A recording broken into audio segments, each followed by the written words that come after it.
The signal didn't return. For the first time in 7 days, the sky above Nevada was silent. Ethan Vale stared at the monitors inside Site Orion, his pulse loud in his ears. The waveform that had rewritten humanity's understanding of the universe had vanished at 03:17 a.m. No fade, no distortion, just absence, as if something out there had decided it was finished speaking. "Tell me this is a glitch," he said. Lena Morozova ran diagnostics without looking up. Satellite relays were stable, deep space array aligned, quantum buffer intact. "It's not us," she replied. 7 days ago, the signal had arrived from beyond Pluto's orbit, repeating a precise mathematical sequence no natural source could produce. It grew stronger each night, subtly shifting, as if adapting to Earth's response time. Governments denied it. Militaries restricted it. But inside Site Orion, no one doubted. It was intentional. Tonight it had stopped. Ethan pulled up the last recorded burst. The pattern wasn't random. Short pulses formed a triangular cascade. He adjusted the frequency filter. Hidden within the waveform was a faint shift, almost invisible. "It changed coordinates," Lena whispered. A new trajectory appeared, arcing inward toward the inner solar system. "It's moving." "No," Lena said quietly. "It's guiding." Suddenly every screen flickered. Not from the external array, from inside the facility. Security feeds looped 3 seconds backward. Hallway cameras stuttered. Emergency lights activated. A vibration rolled through the room. "That's not seismic," an engineer called. Ethan felt it inside his skull, a low pressure like standing near a subsonic speaker. The harmonic signature matched the signal. "But we're not receiving anything," Lena said. "All dishes are offline." Another tremor hit, a glass panel cracked. Every dark monitor powered on at once, not with code, with an image. A star field distorted like light through water.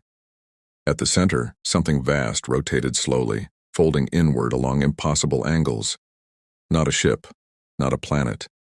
Something beyond geometry. Across the bottom of the screen, letters typed themselves. You listened. No one spoke. The message continued. "Now you will answer." Outside, above the Nevada desert, constellations bent slightly out of place. For a brief second, a shadow crossed the sky, an outline so immense it swallowed Orion.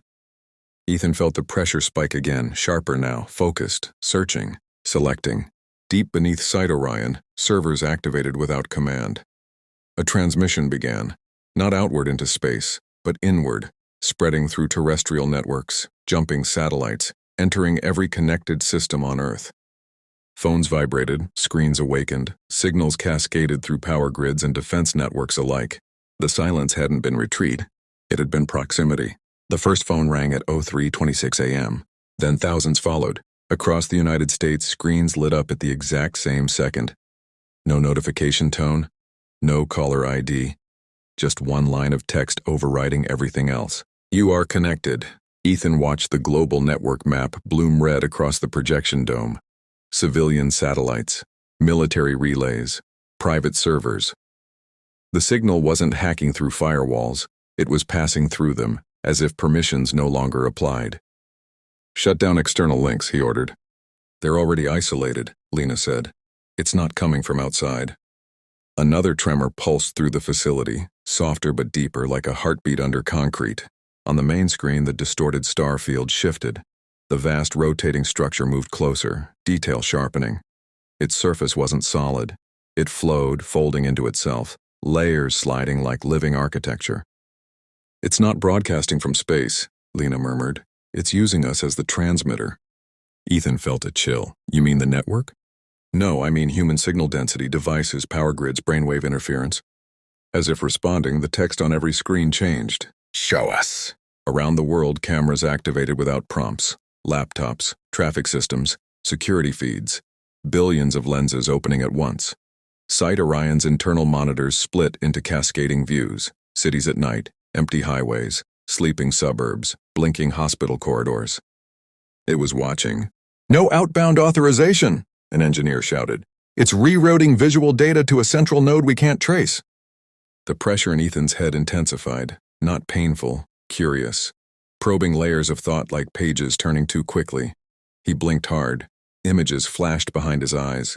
Oceans, forests, crowds, faces, not memories, samples. It's sampling perception, Lena said, gripping the console. It's learning context. The letters changed again. Define yourself. Outside, the Nevada sky rippled faintly, stars bending like reflections on water. The enormous outline shifted, no longer distant. It felt closer, impossibly close, without crossing any measurable boundary. Military frequencies erupted across Site Orion's comms, emergency protocols activating nationwide, jets scrambling, missile systems warming. Ethan swallowed. If they launch, they can't hit it, Lena interrupted. There's nothing to target. A sudden surge hit the power grid, lights flared white. For a split second, every screen showed something different. Human faces layered over one another, thousands blending into a single composite expression. Fear, anger, wonder. Then one final message appeared, larger than before. Complete blackout. Site Orion's backup generators kicked in with a mechanical roar. Ethan stared at the dead monitors, heart racing. They disconnected, an engineer whispered. Lena slowly shook her head, eyes fixed upward at the ceiling as if she could see through miles of rock and sky. No, she said, they're waiting for a better answer. Power returned in fragments. First emergency grids, then satellites, then scattered civilian networks flickering back like distant stars. But nothing came back clean. Signals carried echoes, faint distortions riding beneath every transmission like a second voice layered under the first. Ethan stood motionless in the control room, watching waveforms crawl across the monitors. The interference wasn't random. It pulsed in synchronized intervals, almost rhythmic. They didn't leave, Lena said quietly. They embedded. Across the globe, reports flooded in. Air traffic control screens lagged by half a second. Financial markets froze, then reopened with corrupted timestamps. Military drones hovered mid-air, awaiting commands that arrived before they were sent. Cause and effect were slipping. Ethan isolated the sub-frequency writing inside the network noise. When amplified, it formed the same harmonic signature from deep space, but compressed, accelerated. No longer distant. Present. It's using our infrastructure as processing mass, he said. Every connected device is a node. A map rendered on the dome, billions of lights forming a lattice around Earth. The pattern wasn't geographic. It followed population density, data traffic, electrical flow. Humanity itself had become circuitry. Without warning, every active screen displayed a single horizontal line. It expanded vertically, splitting into two mirrored bands of light. Between them, text appeared slowly, deliberately. Clarify existence, Lena exhaled sharply. It doesn't understand individuals. It wants a species-level definition. How do we answer that? No one responded. Because outside Site Orion, panic was escalating. News anchors spoke over broken feeds. Religious gatherings filled streets. Governments declared states of emergency. The unknown presence wasn't attacking, yet it occupied everything. Ethan's console chimed. The system AI had begun compiling global data, languages, history archives, biological records, automatically preparing a compressed packet. An introduction of Earth, distilled into code. It's assuming we reply with information, Lena said, but that's not what it's asking. The pressure returned to Ethan's skull, sharper now, threading through thought. Images surfaced uninvited, childhood laughter, war footage, art, famine, first steps on the moon, wildfire across continents. Contradictions layered together. Creation and destruction intertwined. The mirrored bands on the screen flickered, reacting. Observe contradiction. The lattice around Earth brightened. Energy spikes surged through undersea cables and orbital relays, but nothing overheated. It was precise, controlled, curious rather than hostile. Ethan stepped closer to the main interface. Maybe existence isn't data, he whispered. Maybe it's experience. The text updated one final time. Provide authentic response. Every monitor went blank except one, Ethan's. A blinking cursor waited on an empty command line. The cursor kept blinking. No countdown, no threat, just waiting. Ethan felt every eye in the control room turn toward him, but the pressure in his mind was stronger than their stares. It wasn't forcing a response. It was holding space for one. What if this is a trap? An engineer whispered. Anything we transmit could give them leverage. Lena didn't look away from the screen. They already have leverage. They're inside the network. Outside the facility, fighter jets cut across the Nevada sky, their engine trails trembling through distorted constellations. Defense satellites realigned in orbit. Yet none of it mattered. There was still nothing to target. No coordinates. No structure to strike. Only presence. Ethan placed his hands on the console, the blinking line reflected in his eyes. They asked us to define existence, he said quietly. Not surrender, not submit. The pressure in his skull pulsed once, almost affirming. He opened an audio channel instead of a data stream. The engineers exchanged confused looks. You're not sending code? No, Ethan replied. Code is compressed logic. That's not what we are. He activated the microphone. For a second, he considered prepared statements, scientific summaries, historical archives. Then he shut them out. My name is Ethan Vale, he began. His voice echoed slightly through the chamber. I am one human among billions. We are inconsistent. We create beauty and we destroy it. We fear what we don't understand, yet we chase it anyway. We fight each other, but we also cross oceans to save strangers. We are fragile. We are temporary, but we remember. The harmonic vibration softened, shifting frequency. We define ourselves through stories, he continued, through connection, through choice. Across every active screen worldwide, the mirrored bands of light reappeared. This time they responded in real time to the sound wave of his voice, reshaping with each syllable. You asked for authenticity, Ethan said. This is ours. Silence followed. For several seconds nothing moved. Not jets, not satellites, not the lattice of global networks. Even the tremor in his skull paused. Then Lena inhaled sharply. Look at the sky. Above Nevada, the geometric corridor of stars intensified, forming a stable axis that pointed not toward Earth, but outward, away from it. On the monitor, new text formed slowly. Response accepted. The pressure inside Ethan's mind dissolved like receding tide. Around the world, systems recalibrated. Aircraft stabilized. Markets resumed. Network latency normalized. But the presence did not vanish. Instead, the final message appeared across every connected device on Earth. Prepare for exchange. The words did not disappear. Prepare for exchange. They remained on every screen across the planet, steady and unblinking, as if carved into the digital fabric of civilization. No timer followed. No explanation. Just expectation. Inside Site Orion, no one spoke for several seconds. The tremor was gone. The pressure in Ethan's skull had faded completely.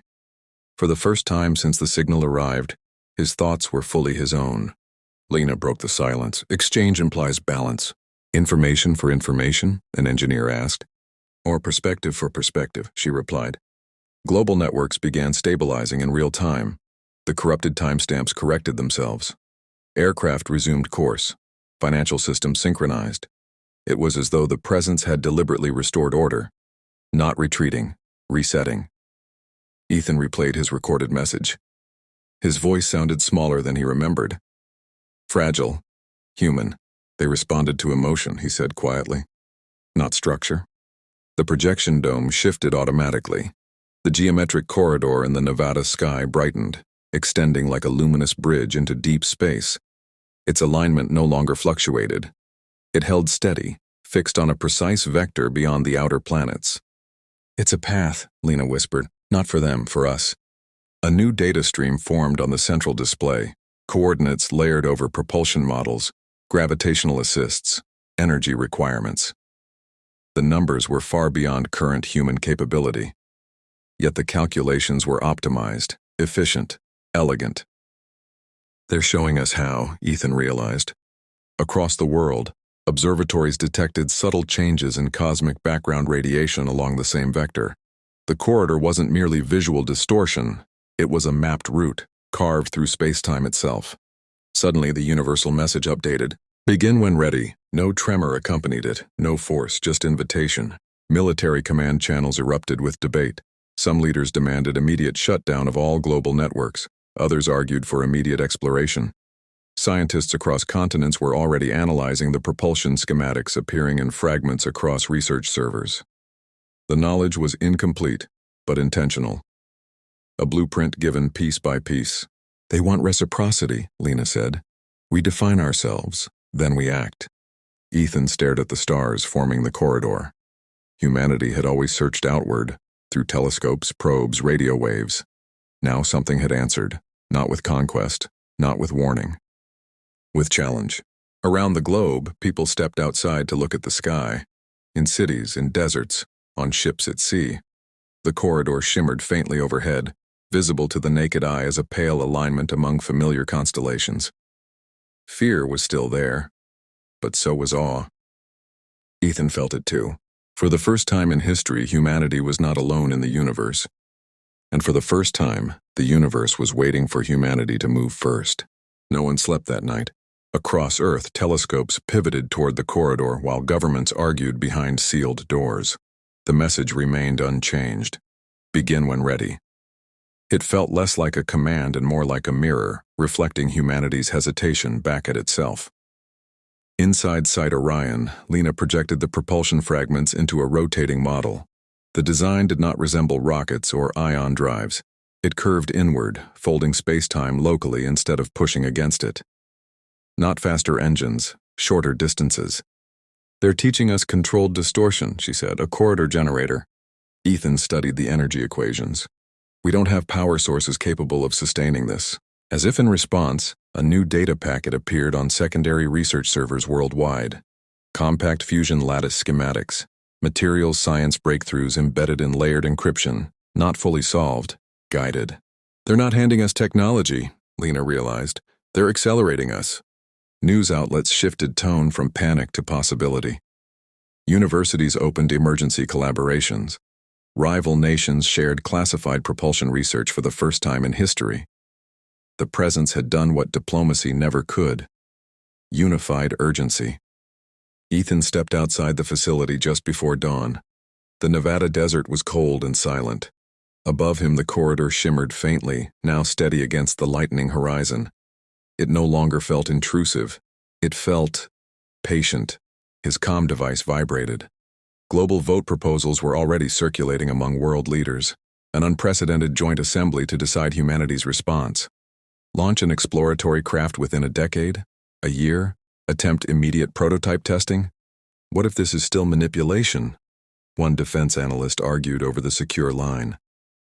Guiding us outward removes our focus from Earth, or it expands it, Lena countered remotely. Stagnation is also risk. Ethan watched the stars fade as sunrise bled across the sky.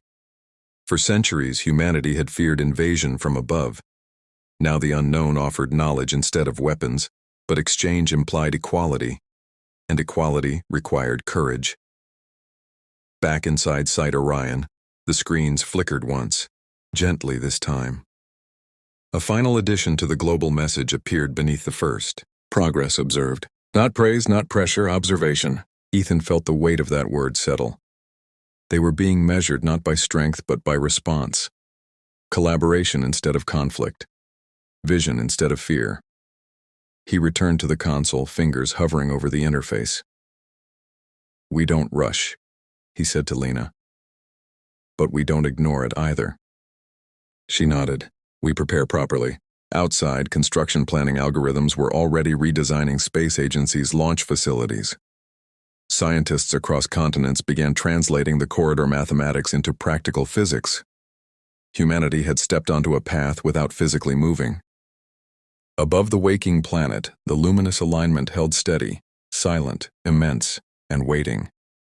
By midday, global attention had shifted entirely. The corridor above Nevada was visible to millions, faint but unmistakable, threading through familiar constellations. Social media, news feeds, and scientific forums all displayed the same message: begin when ready. No one fully understood what ready meant, but everyone felt its weight. Inside Site Orion, Ethan and Lena analyzed the latest data stream. Every transmission now contained subtle corrections to previous schematics. Tiny adjustments, too precise for human error, too deliberate for chance. The presence was actively observing and guiding, shaping humanity's next steps without physically intervening. They want progress, Lena said, but only if it's our own. The engineer monitoring the network looked pale. Every major grid is now part of a real-time feedback system. It's learning how we learn. Ethan ran simulations. The corridor's vector intersected gravitational nodes beyond Pluto, mapping a route that should have been impossible. Yet the calculations worked perfectly, at least theoretically. Energy requirements, mass ratios, quantum stabilization, all feasible if executed with extreme precision. "We've never built anything like this," Ethan muttered. "Even theoretical prototypes exist only on paper." Lena's voice was calm but tense. "They're giving us incremental tools, enough to explore, not enough to misuse, observation and guidance, not control." Outside, crowds gathered in deserts, mountains, and rural plains staring skyward. Amateur astronomers compared notes, sketching the corridor, measuring angles, tracking its slight movements. Humanity had become a single entity in observation, yet each mind interpreted the phenomenon differently. On the monitors, text appeared again. "Demonstrate cohesion." The words weren't a command, they were a test. Ethan realized that every adjustment, every global collaboration, every shared calculation was being assessed. Success would not be measured by speed or efficiency, but by cooperation, precision, and understanding. He glanced at Lena. "They want more than technology. They want us to function as one mind." The room fell silent. Outside, the Nevada sun cast long shadows, but the corridor shimmered against the blue sky, persistent and patient. A sudden alert blinked across the dome. Energy readings spiked along orbital relays. Subtle distortions rippled across the Earth's magnetosphere. Nothing harmful, but unmistakable. "They're reacting to our planning," Lena said, awe in her voice. "Every calculation, every simulation, we influence the corridor in real time." Ethan exhaled slowly. "Then we're not just observers." The mirrored bands of light returned on global monitors, faintly pulsing in synchronization with human activity. Initiate when unity achieves form. Ethan understood immediately. This was the moment where human cooperation would determine the path ahead. The corridor would not move for them. It required humans to move together first. Night fell across Nevada, but the corridor remained, faintly glowing against a dark sky. Its edges shimmered, stretching beyond the visible stars, an invisible hand guiding humanity's gaze. People across the globe had stopped to watch. Not everyone understood it, but everyone felt it. Something had arrived that demanded not obedience, but understanding. Inside Site Orion, Ethan and Lena reviewed the global simulations. Every nation, every agency, every research lab connected to the network contributed inadvertently to the data flow. The presence was observing patterns, cooperation, hesitation, initiative, and error. Each choice, each calculation was now part of a massive living assessment. "They're integrating human activity into the corridor's model," Lena said. "Not just technology, behavior, decision-making, even disagreement, it's all data." Ethan stared at the shimmering pathway above the horizon. "Then this is bigger than exploration. It's a test, a calibration, of humanity itself." The mirrored bands of light flickered across monitors worldwide, responding subtly to every shift in human planning. Every debate, every collaborative effort nudged the corridor into new configurations. Patterns emerged, not random, but guided, almost predictive. Suddenly, every display flashed a single line of text. "Achieve coherence." The words were simple. The implication, monumental. Humanity had to act not as separate nations, not as isolated minds, but as a unified entity capable of deliberate and precise action. Only then would the corridor respond fully. Ethan understood the stakes. This isn't just physics. It's philosophy, strategy, unity. We have to think together, or it won't move. Outside, the desert was quiet. Airplanes traced the sky, satellites adjusted in orbit, and research stations across continents aligned their instruments. A coordinated pulse of effort emerged, small but deliberate, a single global initiative without direct orders. Inside Site Orion, Lena initiated a communication matrix linking laboratories, observatories, and academic centers worldwide. The presence reacted instantly. The corridor pulsed, adjusting its angle slightly, a subtle shift but unmistakable. Ethan leaned back. It's responding, not because of machines, because of cooperation, because of choice. The corridor shimmered brighter, stretching farther, more defined than ever before. Above every city, on every screen, the mirrored bands aligned and pulsed in quiet synchrony with human activity. The final message appeared across the global network. Unity recognized. Ethan exhaled. It was not a victory, not yet, but it was acknowledgement. Humanity's first step had been seen, and it had been accepted. Above Nevada, the corridor waited, patient, immense, ready for the next deliberate action. Dawn broke across the Nevada desert, but the corridor remained, luminous and unwavering. Its presence was no longer subtle. It dominated the horizon, a geometric ribbon threading through familiar stars. Humanity had proven it could act in unison, however imperfectly, and the effect was immediate.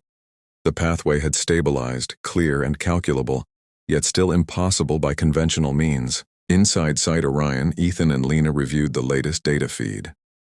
The corridor now projected detailed spacetime coordinates far beyond Pluto, along with energy flux models, subspace stabilization fields, and quantum relay schematics.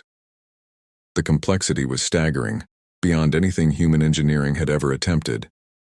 Yet the precision was flawless. Every calculation aligned perfectly with the corridor's geometry. They're not just observing us anymore, Lena said, awe in her voice. They're preparing us. Ethan nodded slowly. Preparing for what exactly? Across the globe, research teams were working non-stop. Nations that had previously competed now shared their top scientists, laboratories, and satellites in a collective effort. The presence had transformed fear into collaboration, not through coercion, but by subtle guidance. Humanity was being pushed toward a single unified objective, understanding the corridor. On the monitors, the mirrored bands pulsed in perfect synchronization with global activity. Each node, each calculation, each coordinated experiment nudged the corridor into a more refined configuration. The message updated, slow and deliberate. Prepare structure. The words were simple, but the meaning was profound. It was no longer about observation. It was about construction. Humanity was being invited to build something that could interface with the corridor directly. Ethan felt the pressure return, not painful but insistent, threading through thought. Images flashed behind his eyes, instruments, structures, energy conduits, and people collaborating across continents. All potential designs, all possibilities, condensed into a singular vision. Lena whispered, "They want a bridge, a functional connection. Not just a path in space, but a vessel capable of engaging the corridor." Outside, telescopes and satellite arrays captured subtle distortions in the Earth's magnetosphere, aligning perfectly with the corridor. The atmosphere seemed to pulse faintly in response, as if acknowledging the impending construction. Ethan stepped toward the main console. Then we start, not as individuals, not as nations, as humanity. The mirrored bands on every screen expanded, stretching across continents in faint latticework. The corridor above Nevada shimmered in perfect harmony. The final message appeared, stark and resolute. Begin design. For the first time, the challenge was tangible. Humanity had been given not just knowledge, but responsibility. A chance to act together in a way no one had ever done before. The universe was no longer silent. It was waiting. The day began with an unprecedented global assembly of minds. Engineers, physicists, mathematicians, and strategists connected through secure networks, sharing models, simulations, and designs in real time. Governments that had once competed were now collaborators, bound by the single goal dictated by the corridor. Begin design. Inside Site Orion, Ethan and Lena coordinated the data streams, aligning inputs from every participating node. The mirrored bands pulsed faster now, responding almost instantly to any adjustment made anywhere on Earth. Every calculation, every simulation, every design sketch influenced the corridor's shape, like a living organism reacting to stimuli. "They're treating the planet itself as a workshop," Lena said. "Every connected system is part of the blueprint." Ethan's pulse quickened. "And the corridor?" "It's guiding us," she replied. "Not telling us what to do, but showing which solutions are viable and which aren't. It adapts in real time." Across the globe, laboratories and construction facilities began assembling prototypes. Materials previously theoretical were now produced in small quantities. Energy systems, Quantum stabilizers and modular structures were tested in coordinated environments, synchronized to the corridor's subtle pulses. Outside Nevada, the corridor glowed brighter than ever. Its edges formed geometric grids that aligned with projected launch sites and observatories, as though mapping the ground for the first human attempt at direct interaction. On the monitors, the text updated once more. Ensure functionality. Ethan swallowed hard. This wasn't just observation anymore. Humanity was building something that had the potential to traverse or interface with the corridor itself. The stakes were unprecedented. Every miscalculation could render months of effort useless, or worse. Lena adjusted a projection. See here? The lattice alignment shifts slightly when different energy inputs are applied. It's testing how we respond. If we synchronize perfectly, it stabilizes. If not, it destabilizes. Ethan nodded, fingers hovering over the interface. It wants precision, unity. Every node must work together perfectly. No hesitation, no error. Around the world, teams were achieving near-perfect synchronization. Calculations converged, energy pulses aligned, and prototypes passed multiple iterations. The corridor above Nevada responded visibly, its glow steady and expansive, as though acknowledging each correct adjustment. Finally, the message appeared, bold across every screen. Connection imminent. Humanity had not only proven its capacity for cooperation, but it had also built the first functional framework capable of interacting with the corridor. The unknown presence had moved from observation to engagement, and for the first time, a real exchange was within reach. Ethan exhaled, the weight of history pressing down. "This is it," he whispered, "our first step into the unknown."